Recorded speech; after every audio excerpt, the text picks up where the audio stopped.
Hello guys! So for today's kwento ay pupunta kami ngayon sa Mangantila sa may Baras Rizal. Ewan ko guys kung familiar na kayo dun pero trending siya ngayon kasi siya daw yung Nami Island ng mga taga Rizal. Specifically nga makikita daw to sa Baras Rizal. So ayun nga, nagbiyahe na ako, kasama ko ang ate at ang kanyang asawa na si Kuya Gio papunta nga dun sa lugar kung saan makikita yung Nami Island na sinasabi nila. At yan, ito nga pala ay sa Morong Rizal, dito kami dumaan. Malapit lang siya guys sa bahay ng ate ko kasi taga Binangonan Rizal lang sila. So, ito nga, nagbiyahe na kami at ilang minuto pa nasa Baras Rizal na kami.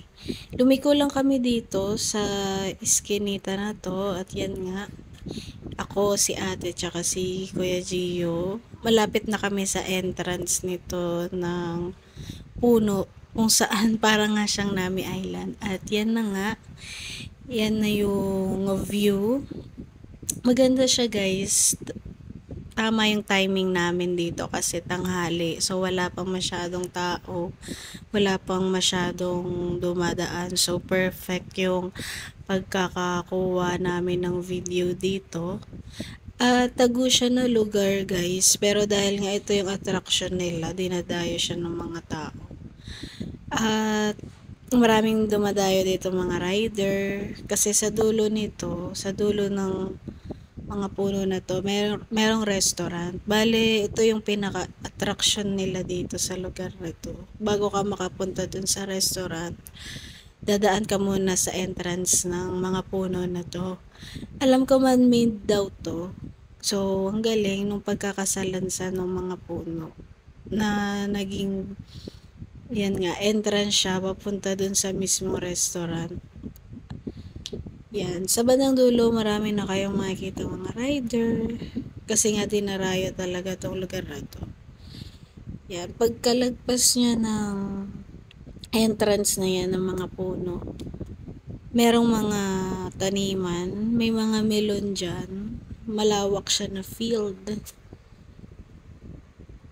At yun nga, napansin namin dyan, may mga nakatanim na melon. At yan nga, nakababa na kami ng sasakyan. Sobrang init talaga dyan guys, kasi alas 3 yan ng hapon. Yan, nag-selfie-selfie muna kami ng ate. Pagkatapos namin mag-selfie-selfie, ay lumakad na nga kami papunta sa entrance ng mismong restaurant. Yan, ang daming tao guys, tingnan nyo naman. At ayan nga yung kanilang placard, mga tila. Maraming mga kubo kung saan pwede rin kayong kumain doon. Pero isa lang yung restaurant dito. Yung pinaka main nila na restaurant. At ito nga yung entrance. Yan, doon banda yung kanilang mga parking lot. Ayan, yung nasa front yan yung CR nila. Tapos, ito na nga yung mismong restaurant. Napaka ganda sa loob, guys. Very native yung kanilang interior. Native na may pagka-aesthetic. And makikita mo talaga yung mga furniture nila. Sobrang solid na kahoy. Na as in, sobrang matagal siguro yan bago masira. At yan na nga, umorder na sila ng kakainin namin for the lunch and for the merienda. Yan, habang nag-aantay, naglakad-lakad muna ako at mainit talaga kaya bumalik na lang ako muna sa loob. At yan nga guys, so tingnan nyo, ganda. Simple lang, very native pero napaka-aesthetic. At sa harapan nga, or sa likod ng restaurant, makikita nyo na yung Laguna de Bay. Yan, Laguna de Bay daw yan. So, meron sila dyang fish pond. Yan, may mga table rin sa labas kung gusto nyong dyan kumain. With the view of Laguna de Bay, pwede. Sa labas ng restaurant, may mga kubo rin guys na pwede nyo ring upahan siguro para dun kayo kumain. Pero kami dito lang kami sa loob kumain. At yun nga yung order namin. May rice, may kare-kare, lechon kawali, kare-kare, cordon bleu, yan, bagoong para sa kare-kare at yung pansit con lechon nga. Birthday kasi ni Kuya Gio, kaya dito kami kumain. Celebration na rin ng birthday niya. So, after nga ihain yung food namin, kumain na kami. Yan, cordon bleu, lechon kawali, tsaka pansit nga yung aming kakainin. Sobrang siksik ng cordon bleu nila, guys. At ang laki ng servings nila dito. Tapos yung kare-kare nila, ang daming mga pork, ang daming lechon kawali. So, sulit talaga yung order ninyo. Yun nga yung kanilang cordon bleu with white sauce na nakalimutan ko maglagay. Pero maglalagay na ako. Java. At umorder rin pala kami dyan ng halo-halo at sobrang laki nga ng serving sila. At ayan, sobrang sulit kasi hindi tinipid yung pork dun sa kare-kare nga nila. Sobrang creamy nung sauce ng kare-kare na menu nila. At after nga namin kumain, ayan, medyo sunset na dyan. Naglakad-lakad muna kami dun sa mismong garden. Pagka bandang hapon, dyan maraming tao. Siguro kasi dinner time. At gusto nga nila na masabayan din siguro yung sunset. Pero much better siguro kung yun nga, may baon kayong shades or cup kasi sobrang direct talaga yung araw dyan, guys. At ayun nga yung kanilang garden, maraming mga flower. At may nakita nga ako na parang lavender na flower, pero yan nga raw ay amaranthus. Yan, famous yan dito sa Rizal na flower. Mukha siyang lavender, guys, kaya yan, super aura-aura tayo dyan. Picture at ayan nga pa yung sa bandang gitna ng mga kubo. Marami pang pwedeng choices dyan, guys, kung saan nyo gusto kumain. Pero isa lang yung restaurant, yung mga place lang kung saan nyo gusto nyo mag-dine in. Yan. Yan, ang daming mga amaranthus na tanim. At ito nga sabi ko kay ate, kuwaan niya ako dito sa kubo. Kunwari, papasok daw ako sa kubo. So, ayan. Ayan. Punta na sa kubo. Wala pa pala ditong tao, kaya in-experience ko lang kung anong itsura sa loob. At yan. Posing, kunwari. Diba? Kunwari, inarkelahan. Yan, wala nang maisip na pose, kaya nag-shake na lang tayo, guys.